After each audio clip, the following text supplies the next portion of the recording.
Well, this is Baruch here, and I'm back at the Tikkun Elevator Kollel, running through this idea of this terrific book, The Sea of Wisdom. This Rabbi Yitzchak Meir Morgenstern is a really follower. He is come from a Hasidic dynasty himself, as a follower of Rabbi Nachman of Breslov. So he has also a big-time Kabbalist. So that as we start listening and learning through his Sefer in English, we're going to learn some very fundamental Kabbalistic ideas. And last year, we went through the concept of Abba, which represents Chochmah, which it says represents mind, pure mind. Mind, therefore, is the concept of the bittul of the ego, bittul of the body. These are techniques also when we listen to Rabbi Mimran and his shiurim. He's trying to teach us how to do this, different practical ways. And then we have the concept of Ima, which is the concept of really learning and trying to understanding and learning in what? Learning and try to be able to really grasp and cling to the teachings of the Almighty. So let's come over here and let's continue on with this is the second share now. And let me see if I get this lined up good. So it says, therefore one must strengthen himself, especially during the days of Elul, to rid himself of any sadness, depression, and melancholy. One must connect to Hashem. Now, this is really the opposite of what people think. People think you got to worry about yourself, you got to work on yourself. And go. He's telling you something different. Any kind of feeling of sadness, because let's face it, we make mistakes all the time. Mistakes in a moral sense. Depression, and then our anger leads us into being depressed. And then melancholy, which is basically the same idea. One must connect to Hashem. One must connect to Hashem, who is one's living God with happiness. So the God that is within inside of us, we have to connect with happiness. The more one davens and does his baididus and starts talking to Hashem, try to bring Hashem closer into the details of his life and acknowledging how Hashem is involved in the details of his life, the more he will become connected to Hashem. However, the Sitra Achra, now we have to get a definition of the Sitra Achra, and I think we may have one here coming up, number 6.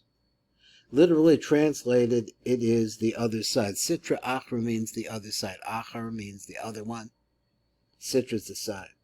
It's a reference to the power of evil and impurity, because we have a statement that comes in other places that Hashem created the world one opposite the next. So for everything good that was created, there's a possibility of being an image of that which is bad. So we'll come over here and we'll see how this goes. So he says that was number 6, and that was up here. However, he says the Sitra Achra relentlessly tries to find ways to put sadness into people's hearts, with all kinds of really devious calculations that may even be correct.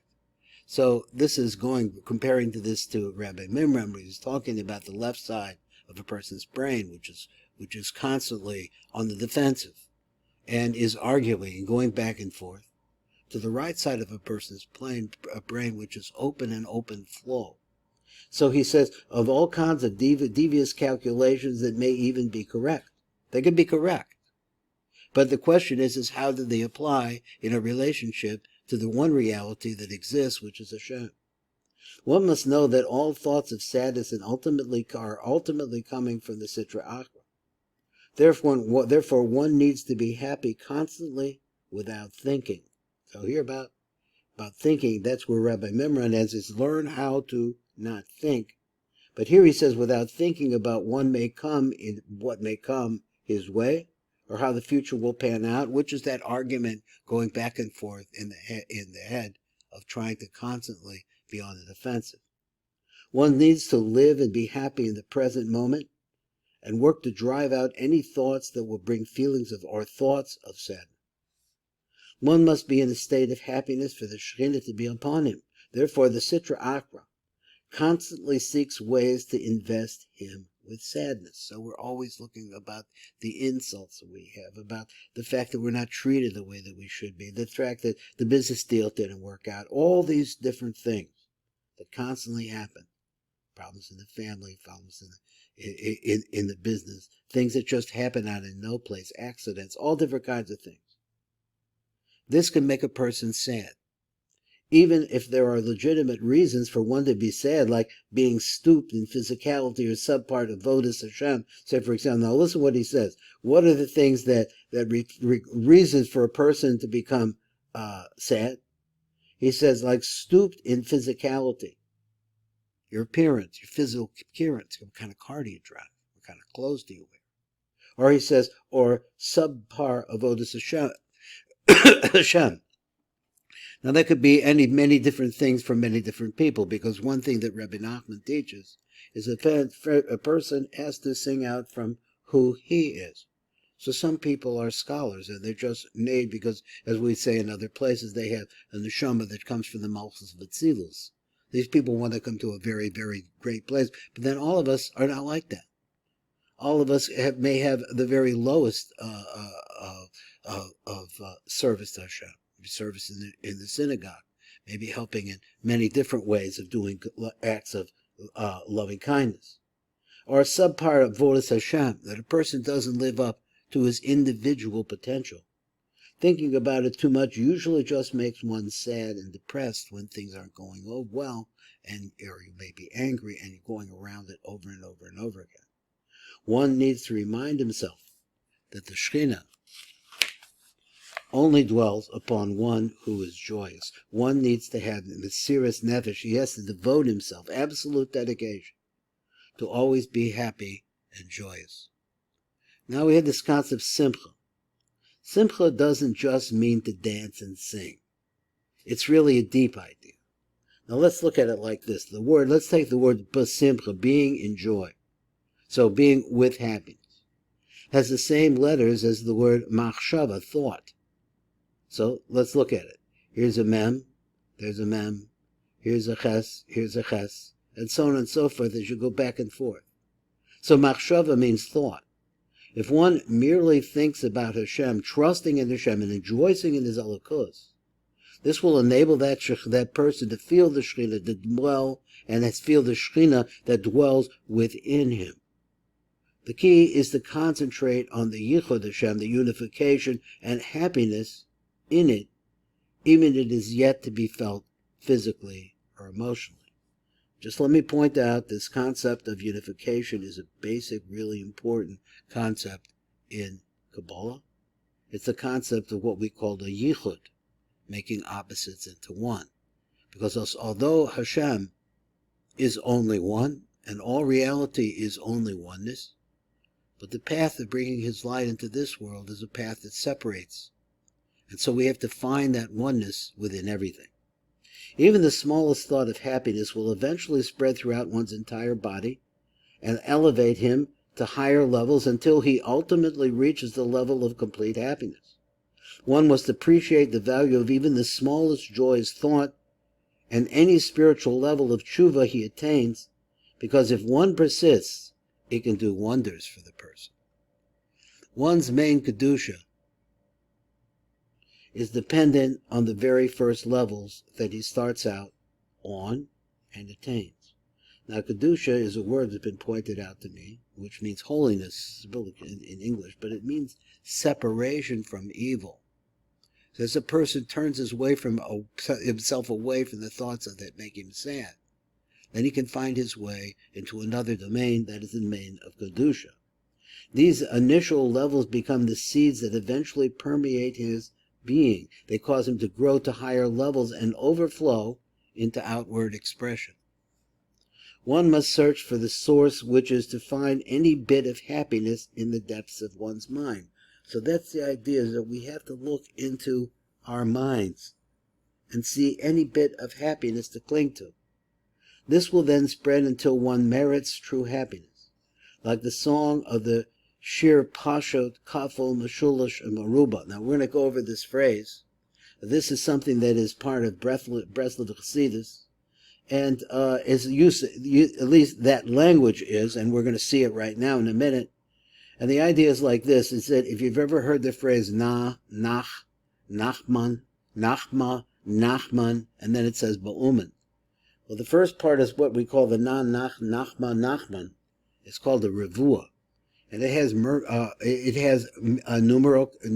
numeric calculations, that is a gematria, that's important within it. but also it talks about the spread backwards of a certain idea. This could be the concept of tshuva right here. So that's what he calls right there. Let's go see what he means by this. And he says, the unfolding process of expressions prefers in 4 stages known as the fourfold song. This is a song which is a simple song, shir pashut. Then that is na. Then kafel, which is nach, adding that name. Then meshulish, which is nachma. And finally maruba, it becomes what we call a revua. A 4th level. While the concept is very deep, on a simple level, it represents the descent away from unity into apparent disunity in order to reveal a more powerful and potent level of unity. Now, get this. It starts off, we could say, let's take Hashem's name, and let's do it with that. It's easier than getting into the politics of how using Rabbi Nachman's name. So it would be Yud, and so you start off, now you have a Yud. Then you ditch the Yud, so to say, for the purpose of the Yud K, and it starts to differentiate itself. Then it becomes Yud K Vav, that further differentiation,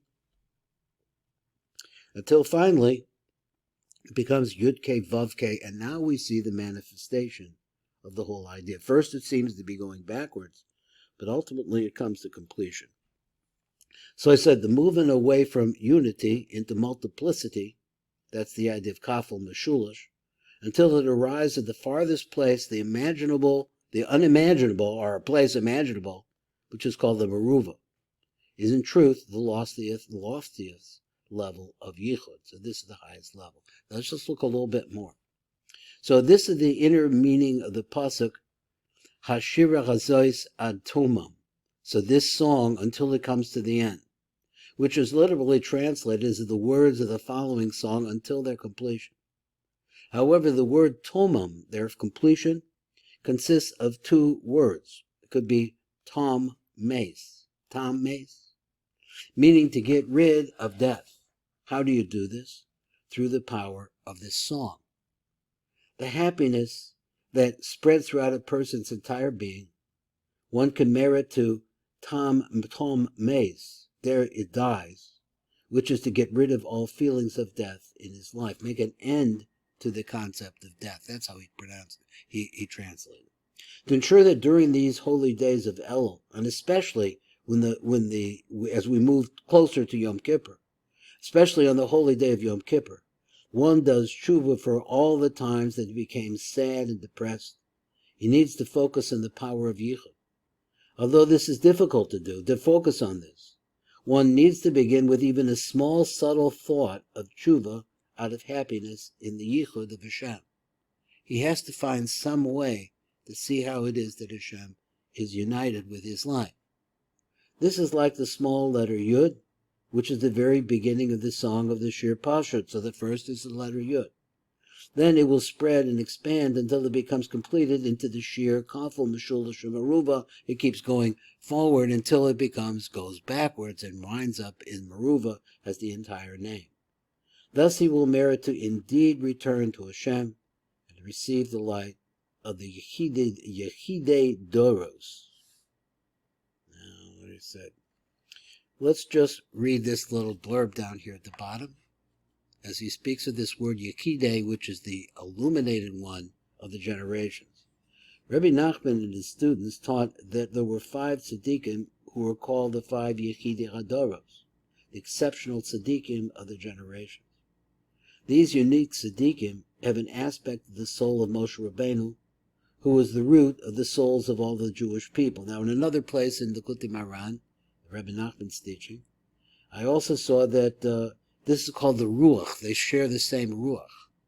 So the 5 tzaddikim are Moshe Rabbeinu, Rabbi Shimon Bar Yochai, the Arizal, the Baal Shem Tov, and Rabbi Nachman of Breslov. So he says, see this later in the Vodas Hashem, Pnimius Torah, the inside, the depth of Pnimius, for more about this concept and the Avoda beyond it. This is Baruch Fleischman, and this is the first year in the Avodas of Elul. This book written, Sea of Wisdom. It's available. You can buy it on Amazon. by Rabbi Yitzchak Meir Morgenstern.